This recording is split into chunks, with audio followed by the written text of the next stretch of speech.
Hello, everyone, and welcome back. We are going to cover crisis intervention in this, what I would like to call a mini lecture, but honestly, it may be a little bit longer than a mini lecture, but I do have a built-in break for you. So we are starting with this in our crisis and trauma counseling class because crisis is a very specific type of counseling that looks different than your regular sessions that you would meet with a client weekly or bi-weekly to work on their goals. So because it is different, because it is separate, and because every crisis is not a trauma and every trauma is not a crisis, though they do sometimes and often overlap, I thought it would be in the best interest of all of us to work on crisis first. So that's why we have crisis this week, and then we have risk assessment next week, and then we'll move into trauma after that. So I do have quite a few slides for you today. I am going to try to talk about things that aren't necessarily covered in the book or covered in a different way. So this shouldn't sound like too much of a review if you've already read chapter 5. However, I do hope that you will have already read chapter 1 before you start this lecture. All right, moving on. So what is a crisis? And this is just for you to think about. What are some events that may present as crises that you can think of? And these could be personal, professional, shared, community or family experiences.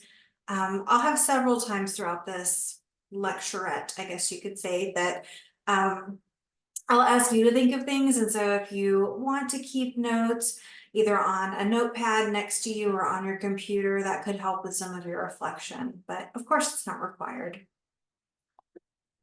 All right, so there are 3 essential elements of a crisis. The first is a precipitating event, something happens. Second is the perception that the event leads to distress. And so we know that not all events, if the same event happened to 10 people, the perception that that is distressing is not going to be the same for those 10 people. So there must be an event, and then there must be the perception that the event causes distress. And then third, diminished functioning when the distress is not alleviated by your regular coping mechanisms. And that's going to be very important when we talk about how we handle crises and how we help folks who are in crisis. So I have a quote here: "A crisis occurs when unusual stress temporarily renders an individual unable to direct life effectively." And I think that sums it up really nicely. Crises do have different levels of severity, though, and so it is important when you're thinking about what might be a crisis to one person won't be to another. It's also important to remember that if 2 people both perceive an event as a crisis, the level of severity might be different. And so how distressing does that person perceive the event to be? And then also, how effective are their usual coping skills at managing that distress? How well are those typical coping skills working to help manage the distress? And these are often sliding scale. You all would have already learned sliding scale questions or scale questions at this point. So those are good ways to ascertain from clients sort of how they're perceiving the crisis, how distressing is it, and how well are you coping with your typical coping skills with the crisis.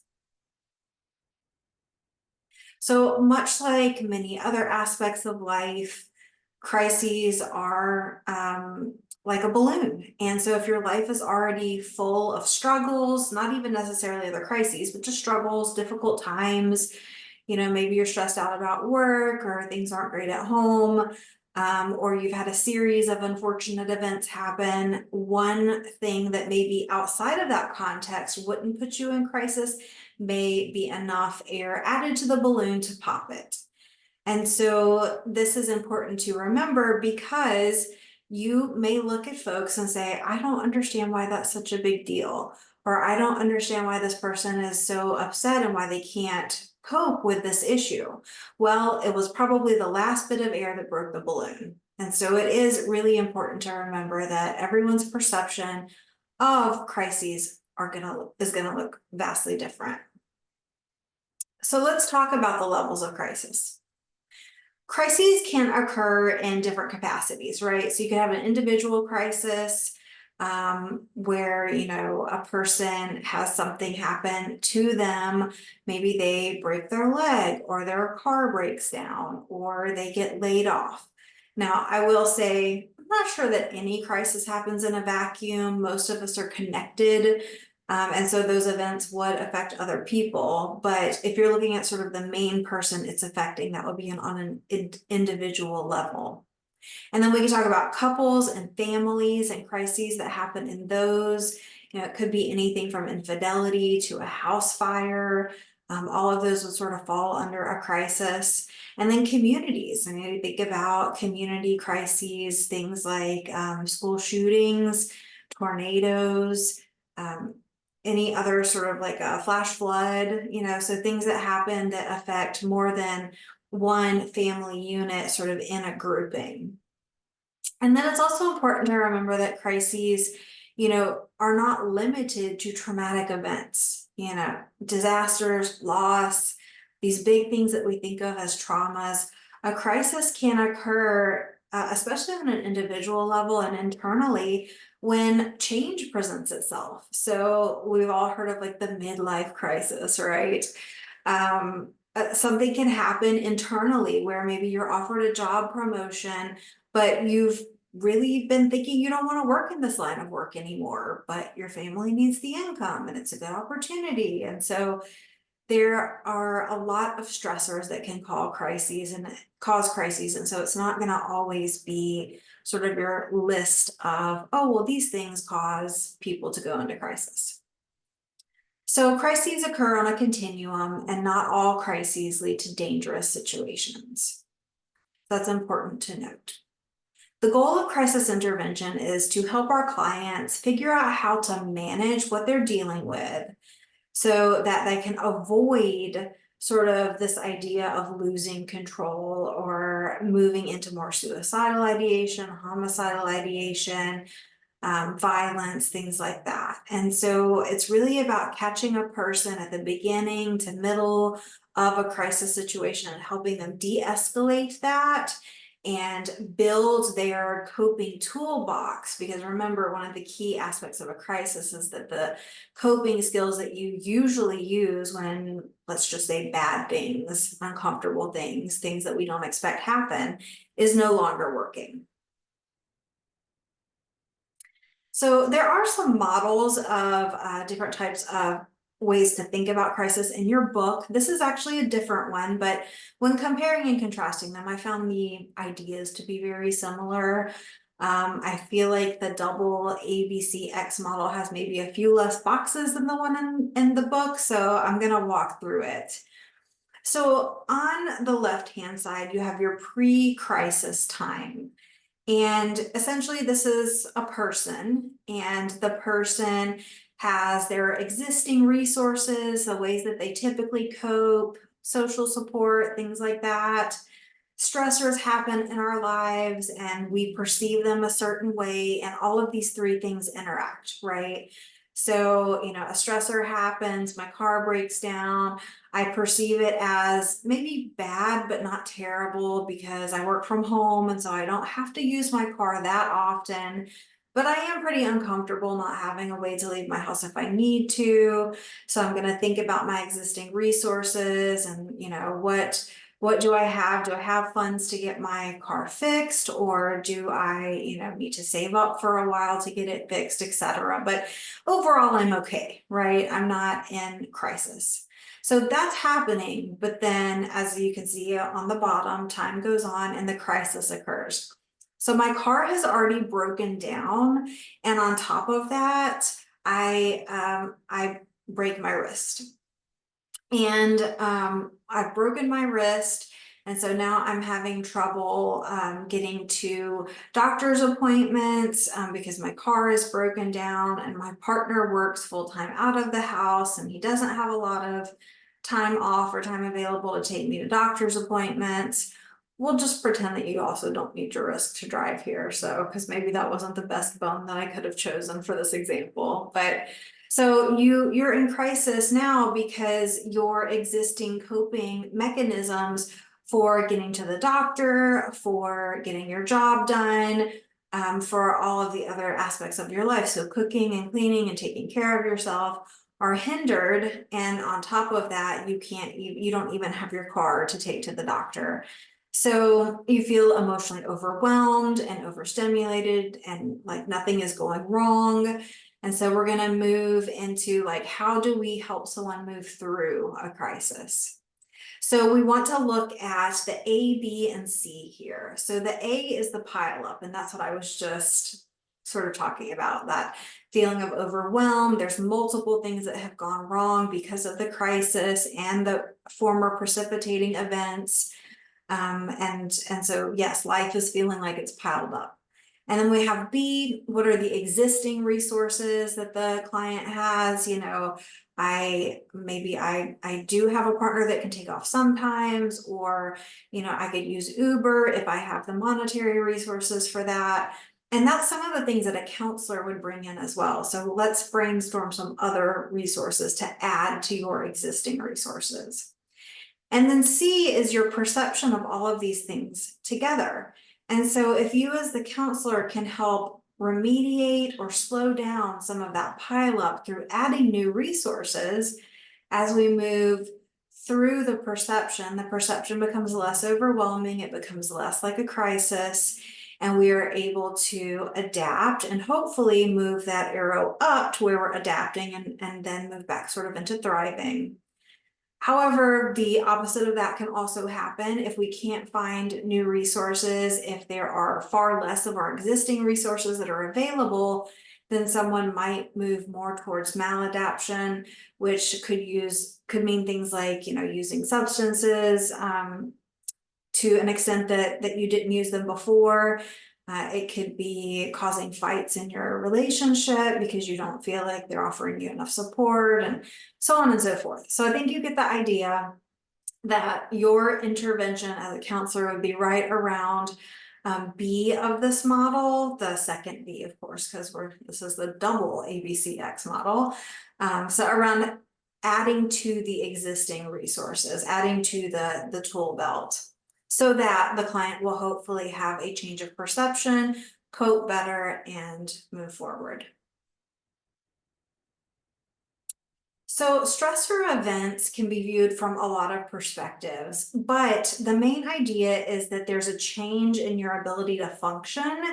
And that could mean physically, it could mean mentally, and they also disturb your equilibrium. I'm sure all of you know at this point that as human beings, we really like homeostasis. We like to kind of stay where we are. And that's one of the biggest barriers to change in counseling. Even though something isn't working well, we would rather have the safety of the known than the perceived, you know, lack of safety around trying something new. And that doesn't have anything to do with stressors, but again, we like equilibrium. So stressor events provoke change in functioning and they disturb our equilibrium. And there are a couple of different ways we can think about this. So positive versus negative. You might ask yourself, well, why would you go into a crisis if it were a positive stressor event? Just like the example I gave before, there may be something about that is that extra layer of stress. So you get offered a promotion in your job, and maybe you do want to stay in that job, but it comes with a lot more stress. It comes with a lot more pressure to perform, pressure to, you know, be a good leader and have positive outputs from your team. And so this is a positive stressor event, but it's certainly going to provoke a change in your functioning. You'll have to function at a higher level, and it disturbs the equilibrium of sort of a normal everyday job functioning. And then negative stressor events are, of course, anything that has a negative impact on your life. We also have normative versus non-normative stressor events. So what do we expect to happen in life, right? Or the choices that we make. So we expect that kids will move through grades and start a new grade level. That's a normal expected event, but it's still pretty stressful when you're the kid, right? Or it's very normal to when you accept a proposal to know that you are going to get married. However, the actual act of planning a wedding can be pretty stressful. And so these normative events are essentially our choices or things that we expect to happen, but they are still stressful. And then non-normative events are anything that will disrupt your life that you were not expecting or that you did not think would happen, especially on a specific timeline. And I do want to say, when we think about things like loss of a loved one, particularly, while we may expect that and we would say, oh, maybe that falls under the normative, I do think that unless maybe it's a prolonged illness or something that is more definitive to where you know a timeline of it, it's still going to feel non-normative. We all know that we'll die someday. We all know that we'll lose people along the way. And so those are expected, but they're still probably going to feel non-normative unless there's a long lead up to that. Okay, moving on, internal versus external. So internal stressor events, the sort of examples I've given before where we're talking about like that internal choices, pressure that we put on ourselves, to maybe do our best, even when we know that we don't have to stress ourselves out. Like you all don't have to make A's in every course in graduate school. Literally, no one's going to look at your transcript after you graduate unless you go into a PhD program. But I bet there are plenty of you that are saying, I'm going to sacrifice family time, self-care time. I'm going to sacrifice sleep to make sure I get 100 in this class. That is an internal stressor. Versus an external stressor where it would be like me as your professor saying, if you do not earn an 85 on this quiz, then you are not going to pass the class. So that would be sort of and there are lots of external examples, I think, but we don't often consider our internal stresses that we put on ourselves. And then finally, we have acute versus chronic. Is this a one-time, like big stressor event, or is it a chronic stressor? And we will talk more when we cover trauma about the impact of stress and trauma on the brain and on our bodies. And I think that that's such an important thing to consider because we know that acute trauma, while it is going to it is going to make some of your hormones peak, and you're probably going to get a rush of adrenaline, and that you're going to be functioning a little bit differently. You can recover from that over time. But with chronic stress, it affects our bodies very differently. And so it affects the way that we're able to bounce back or not bounce back, and the physical conditions that often come with long-term stress. So when you're assessing a crisis, these are all sort of things to think about. Is it positive or negative? Is it normative or non-normative? Is it internal or external? And is it acute or chronic?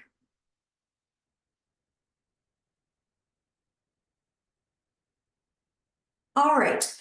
So if we're going to talk about things that cause crisis, we also need to talk about resources that are really important to helping a person recover or, prevent some of that overwhelm that comes with a crisis. And these could be traits, characteristics, or abilities that can be used to meet the demands of the stressor. And so some of that's going to be internal, and some of it's going to be external, right? So we have tangible things like food, clothing, shelter. These are really important when we're talking about crises that involve maybe a tornado or a house fire or something like that. Versus these intangible resources, which are things like social support, or the ability to, I don't know, Brene Brown would say grit. I'm not sure that I love that word because sometimes I think we make ourselves have too much grit, but that would be another example of an intangible. And then we also want to look at pre-crisis versus post-crisis resources. Are there maybe resources that were available pre-crisis that aren't available now, but are there also post-crisis resources that are available now that maybe weren't before? And these could be, things like monetary funds from Red Cross, if it is a very tangible loss. It could also be new social support that maybe you weren't plugged into before the crisis. And then, of course, I've mentioned social support many times now, individual, family, and community. These are all very important aspects to see, like, what traits or characteristics do individuals, families, and communities bring in terms of resources to help get through a crisis. And I think that the strengths of people, whether they're individually or in groups, are very different, but we all do have strengths. And so really talking to your clients about their own, but also their family, their communities, and outside of that, that they can think of to help you actively participate in the brainstorming process of what resources you can add. And the way that a person then takes these resources and copes has a lot to do with where they are in the crisis process. So if we go back to the ABCX model, if a person is in the middle of their crisis, they are just going to have less resources available to cope because they are going to be emotionally flooded at that time or numb.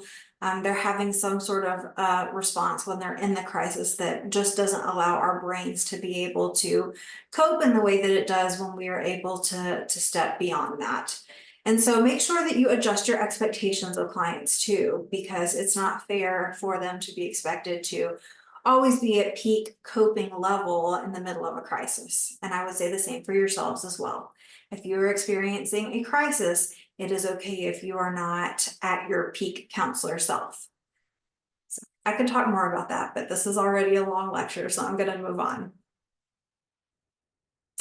It is really important to think about culture when it comes to crises and how they're perceived by cultures. So I'm curious, I know that you can already see the list here, but I would be curious about aspects of crisis that you think could be influenced by culture that maybe aren't on this list. And I think, everything that I've listed here, it tends to be around norms or perception. So how does a culture perceive a stressor event? How does a culture, think about resources? Are they more tangible or intangible? Do they feel like it's up to the person, or is it up to the entire family or system? And so when you kind of walk through each of these aspects, coping, attachment, security, help seeking, and then in external versus internal locus of control, I think that those are all, you could look at Western culture versus Eastern culture or subsets of our cultures and see how those impact how a person might be perceived or how they are perceiving themselves in crisis. So again, another thing to add to your list when you are thinking about, my clients in crisis, how can I help them? Considering their culture and how they may view the crisis could be really important. All right, one little activity, and then I'm going to let you have a break. Not that you couldn't just pause me at any time, but it's a pre-planned break. So for this reflection, I would like you to think about the last time you had a crisis in your life. I'd be really surprised if any of you in here had never had any sort of crisis in your life, from a small, seemingly external crisis to a large internal, what am I doing with my life crisis, or something in between. So try to think about the last time, or if that doesn't feel safe, or if it's too close to your memories, maybe just any time you had a crisis in your life. A time that you felt overwhelmed by an outside stressor, you were distressed by the stressor, and your normal coping skills were not enough to help you. Write a brief description of this on either a piece of paper or your laptop. If you're keeping a journal for this class, that would be a great place to do it. And then consider and write down some answers to the following questions. What were the coping skills you used to attempt to alleviate your distress? So your go-to skills. We all have some. If you haven't thought about this before, take a few minutes and think about what your go-to skills are and a time that those did not help you. What coping skills did you add to your normal toolbox to help you feel some relief during the crisis? What helped you get through the crisis?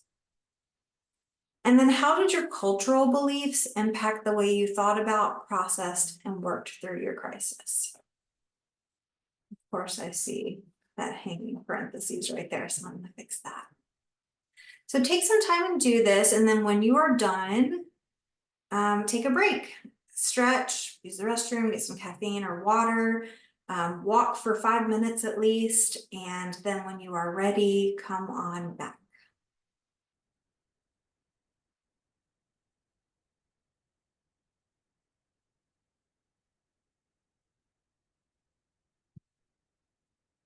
Okay, welcome back. I assume that you did take the break, at least I hope you did. So we're going to talk about assessing crisis now, and then that will move on into a little bit about treating. Crisis intervention is a time where the counselor steps in to help a client diffuse a potentially disastrous situation.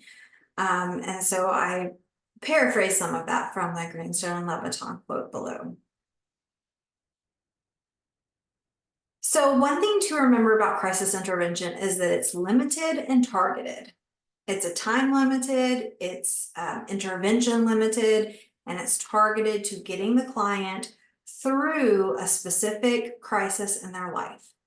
And so folks who work in crisis often are not the people that end up seeing them week to week after when maybe they're referred to counseling.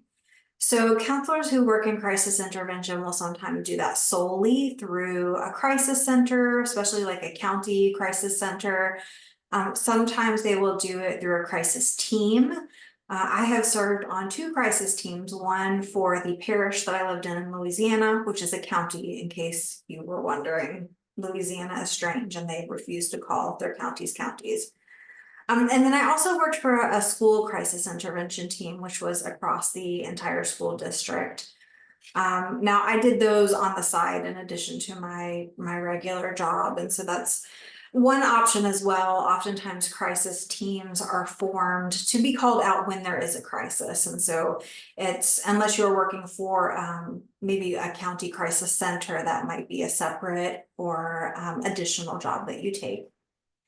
So if you're working in crisis, some of the most important things are to stabilize the environment. So you want structure, you want to be calm, you want to figure out and prioritize what areas are of greatest need at that time, and then mobilize the available resources. You want to stay in the present and be as immediate as possible to whatever is the biggest presenting concern. And you want to make sure that your interventions are tailored to the specific needs of the individual in crisis. Many times these will take place in different settings. I've had to go to schools where an incident happened. I've had to go to hospitals. I've gone to folks' houses before, often, you know, again, in a team, sometimes also law enforcement. And so you have to be willing to step out of the office to do this kind of work. But it's so important to remember that the goal of crisis intervention is to manage the problem, not to solve it. And you may see these people that you were helping 1 time or 2 times max. So this is not going to be sort of a long-term relationship in most instances. Crisis intervention is not counseling. It's stabilization and helping someone find resources. So, and just a note here, your psychological first aid training is all about crisis. It's all about stabilizing, and that's great for if you're interested in working in crisis intervention teams, but also disaster response. And we'll have a unit on that later on. One thing that I do want you to remember, and is a big takeaway from this lecture, is that crisis intervention should follow a procedure. One procedure is good for your client. It provides structure. Structure helps us feel safe. And so it's really important that your crisis intervention is a procedure. 2, it also provides effective procedural documentation of what you do every time something like this happens. Every time you're called to the field, every time a client presents with a crisis, you have a go-to procedure that you use to help the client stabilize and then refer them to other resources. So the time where maybe that wouldn't be what would happen is if it is your regular client that comes in and they are in crisis. So something recently happened that day or the day before, they didn't call you, they were waiting for their session. And in that case, what you would do is take off your counselor hat and put on your crisis interventionist hat for that session, at least until you felt like the client was in a place where they could manage on their own with the coping skills that either they have, plus you helped, bring to them, the resources that you help bring to them. Or you could also refer them if they were in need of hospitalization or other things. So your session would look very different even if they were a regular counseling client. So a little bit about crisis response teams, which I talked about earlier. They may include these folks here, but they don't always. So first responders, medical professionals, mental health professionals, school personnel, the child protection, hospital. I know in the teams that I worked on, we typically had mental health, we had law enforcement because it was actually through the sheriff's office for the parish crisis response team. And then typically a social worker, which could help with resources. And then they would call on child protective services or the folks, the first responders, law enforcement that worked with child protective services if there were children involved and if that was needed. So this will look different depending on what kind of team that you need. And for the schools, we were mostly mental health professionals. One thing that you may not know is that even though schools do have school counselors, if a tragedy, crisis, or trauma occurs in the school, you actually don't typically want the school counselor to head up the response to that because they are also impacted. And so we'll talk a little bit more about the idea of shared trauma towards the end of the term, but that's generally why we don't want the school counselors to head up the mental health response when something happens in schools. So a little bit more about crisis teams. They're going to differ based on the setting. Some members may be involved without being physically present. So lots of times I did have to call family members, or we would call for CPS or other folks, just depending on who we needed at the scene and who we needed for follow-up. And then team members will have their different roles, and that should be discussed sort of before crises occur. Everyone should know what their role is in a crisis when the team goes out, and they should talk to each other. So if you're in a situation and you aren't sure what to do, you should go to another team member and consult with them.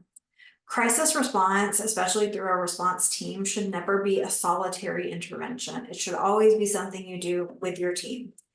Again, the exception to that is going to be if a client comes into your office in crisis, but even then, you're probably going to pull in other resources. So at some point, you're probably going to call other folks to help alleviate or give the client what they need in terms of resources to help them deal with their crisis. And then, of course, anytime that you do consult, you want to document that because that shows that you are following your ethical responsibility to consult before making important decisions for clients. So here are some things that we do as mental health professionals in crisis intervention. Sometimes we're the referral, and that's perfectly okay too. So if you work in an agency that isn't the county crisis management office, if you are at an agency or private practice, you can be a referral for the crisis teams. And that's really important. Usually these teams need a good list of referrals because they may have to call several agencies or private practices before they can find somebody with availability to refer the person to after they have moved out of immediate crisis.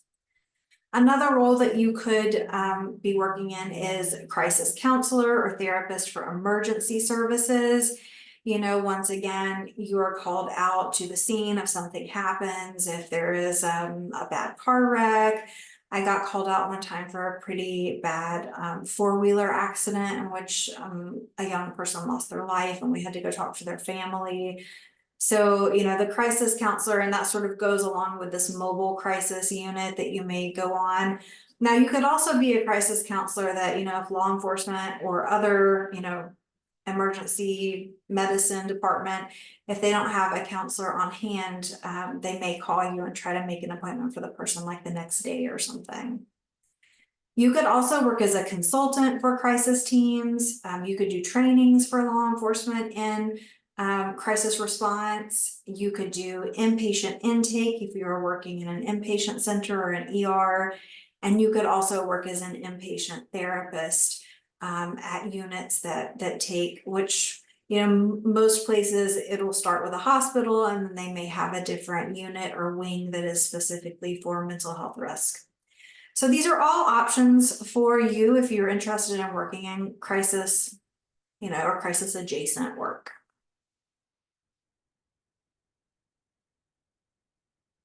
But it is important to remember that crisis is different from counseling. You're going to have to be more direct, and I know sometimes swapping back and forth between that indirect persona where we reflect a lot and we ask open questions and we kind of go at the client's pace. It can look very different in crisis intervention because you're asking direct questions. You are often in charge of moving the conversation forward. You may need to rally more resources for the client versus how you would sort of in your normal day-to-day counseling. And so it can look quite different.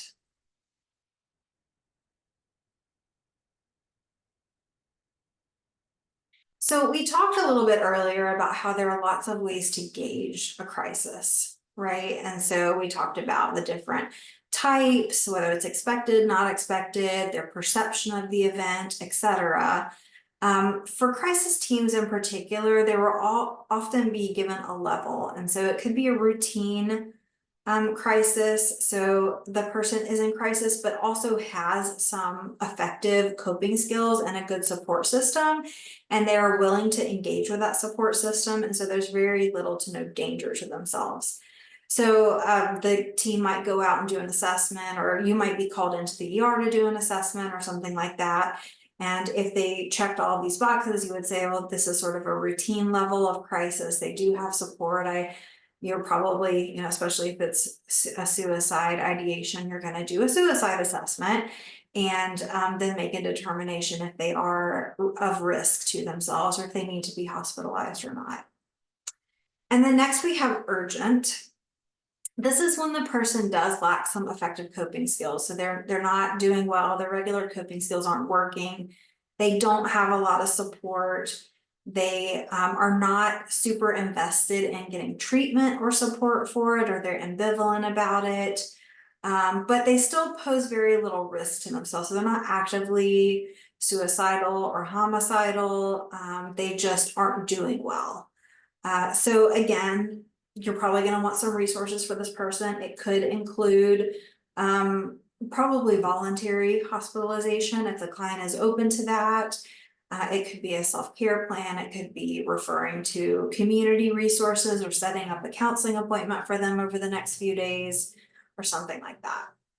And then we also have the emergent level, which does require immediate attention so that the client does not physically harm themselves or others.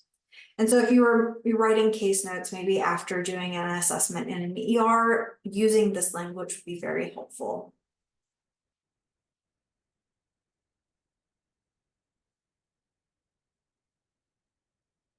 All right, so what is a mental health emergency?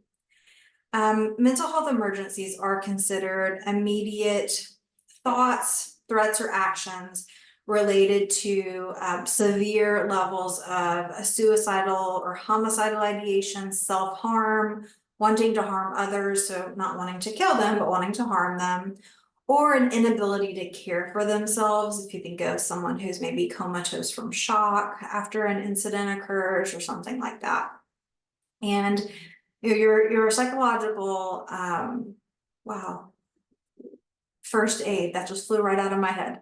Your psychological first aid training will help you with some of this, especially learning additional skills such as triage. So how to figure out what's the most pressing thing that you need to address first, making quick decisions, and consulting. It's very, very important to have a list of who to call in your area for resources when there's a mental health emergency. Just because you do not work in crisis work does not mean you're not going to need that list. And so it's very important to know, who do I call if a client comes into my office, or even if, you know, you're in public somewhere, maybe at your child's soccer game or somewhere else, and you see that someone is having a mental health emergency, it is really important to know who to call, who the resources are in your area, and how to handle that.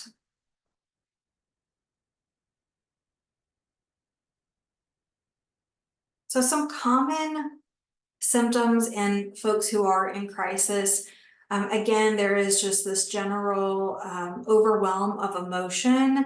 And so it could be presenting as confusion, anxiety, shock, disbelief. It can also appear as like numb or withdrawn. So there isn't, you can't just look at a person and say, oh, they look really confused, they must be in crisis. Crisis can look lots of different ways. So context is very important. And then in severe crisis, folks may demonstrate, very symptoms related to acute stress disorder or post-traumatic stress disorder. And we haven't gotten to talking about those yet, but we will.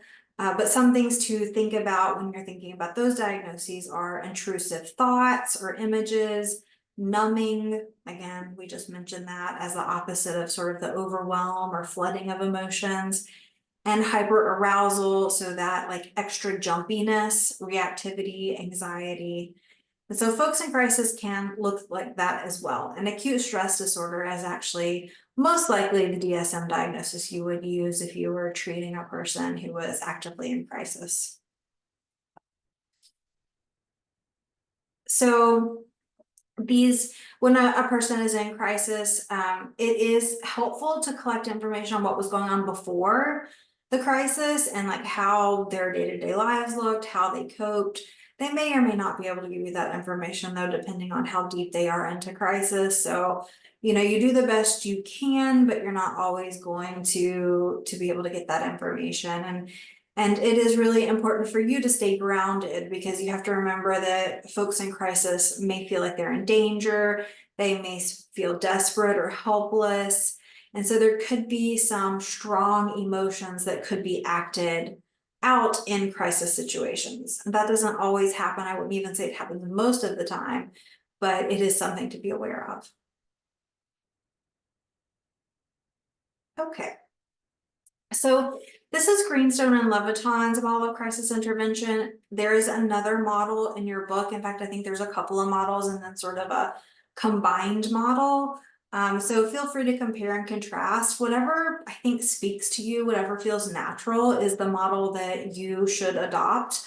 And you want it at hand. If you work in this field, or if you see clients that lean towards crisis and trauma, you want to make sure that you have a model at hand that you feel comfortable with.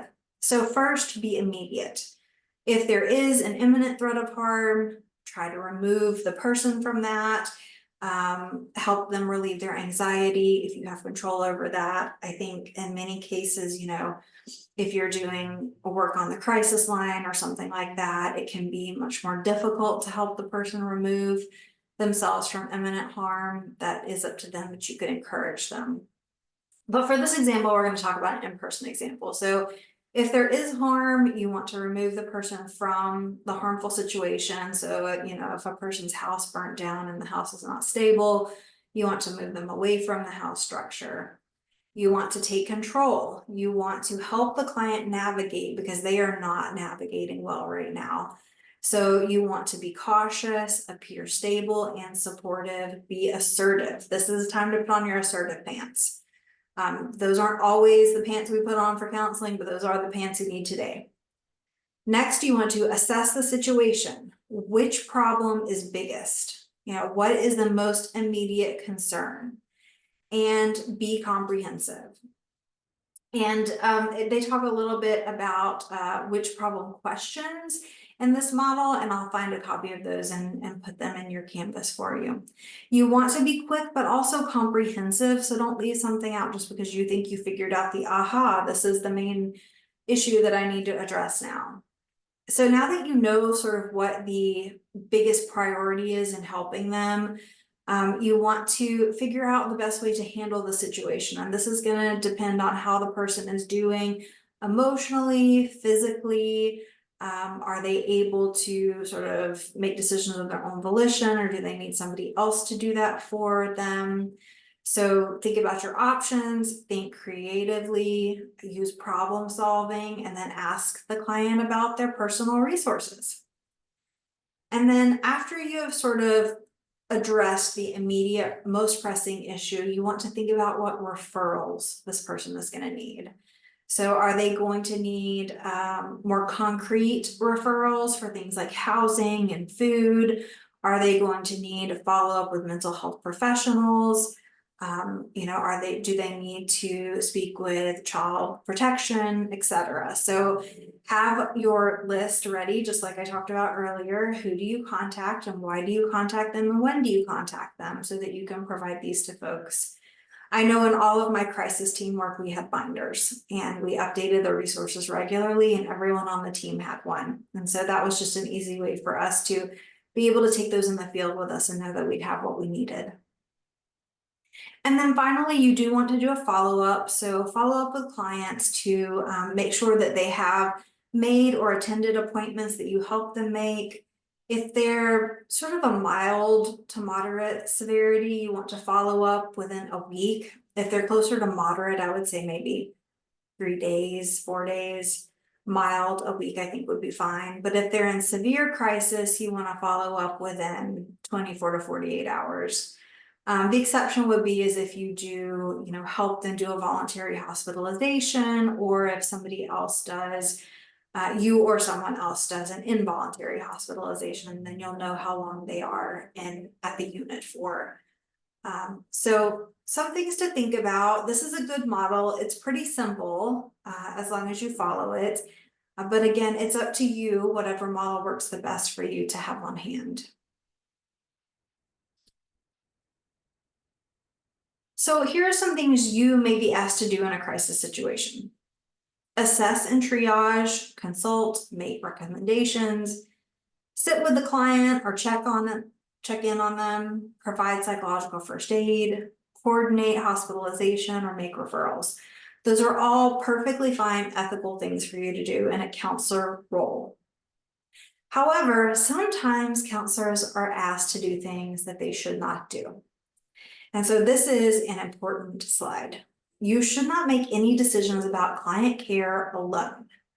So whether you are working in a team or if the client is in your office, you still would want to consult before you do anything else, especially if the client can't make their own decisions. Do not drive or escort a client in crisis in your own vehicle. Your liability will not cover that. And so unless you do work for the county crisis team and there is somebody there with a vehicle that is specifically for, do not drive a client, ever. Do not sit alone with a client who is behaving aggressively or is posing a threat to you or others in the area. And also, do not make any decisions about medical care. That is not up to you, that is up to the medics. And so let them do what they are trained to do.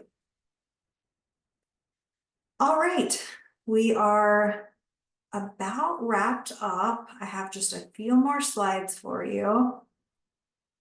So one of the things I want you to think about as we work through this class, whether we're talking about crisis or trauma, is what is the connection to the skills that you've learned so far? And so something I'd like for you to reflect on is, do you think that the skills that you've learned and practiced are still important in crisis intervention, and why or why not? And after I read your note cards for this week, maybe I will share with you all my opinion about that. So ongoing treatment. So let's say that you are a provider who sees clients after they've been referred to you by a crisis intervention team, or maybe you're going to do a few sessions with a client after you've treated them as part of the crisis intervention team. These are some things to think about. So clients who are in crisis need a safe space that they can go to. And so that can mean comfort. It could mean showing extra care. You could be creative in the ways that you think about this, but also don't be afraid to ask the client what would help them feel safer. Do more frequent check-ins and ongoing assessment than you maybe would with typical clients, especially if they've been recently in a high level crisis. Frequent check-ins can go a long way, and even if that's just a 5-minute phone call or a planned check-in at some other time in between appointments, that can be really helpful. Do get help, so ask for resources, use collateral from the community. If you know of other folks and or agencies that could help your client, reach out and connect them.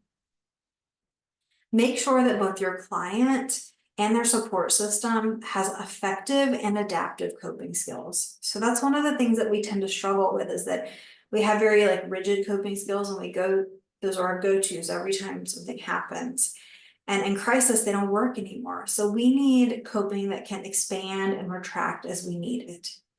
And you can work with your clients to build those types of coping skills. You do want to really encourage your clients to have that sense of mastery and self-efficacy. Help them feel good about making these changes and adding these skills. The more we feel like I can do this and I'm capable of doing this, the more likely we are able to do it. And so really don't focus on the I'm proud of you. Focus on that you are so proud of yourself for making these changes and growing in this way. Other things that can be helpful are psychoeducation. We're going to talk about that a lot this term because it's very, very important.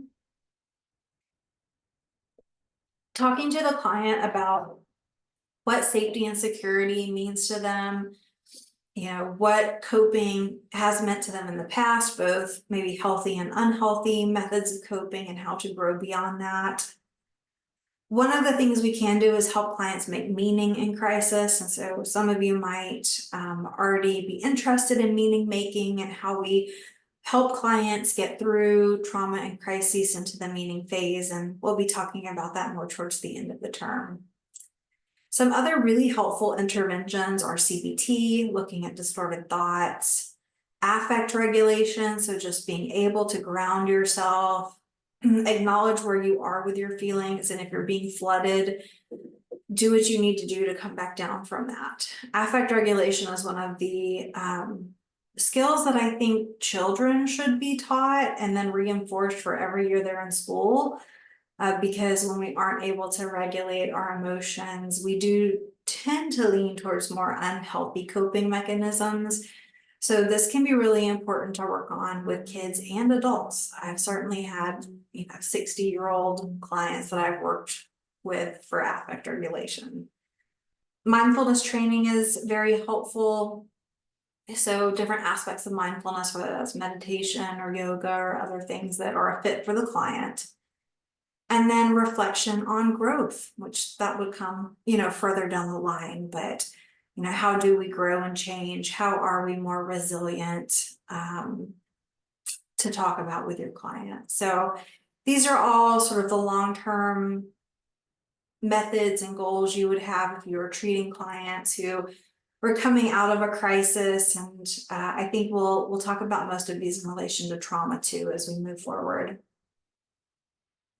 So that's all. I know this was a very long, not mini lecture, but please let me know what questions came up for you, either in our class post, discussion post, or you can also write those questions in your note cards. I do usually try to answer those, or you can email me. So I hope you have a great day, and I will talk to you all next week.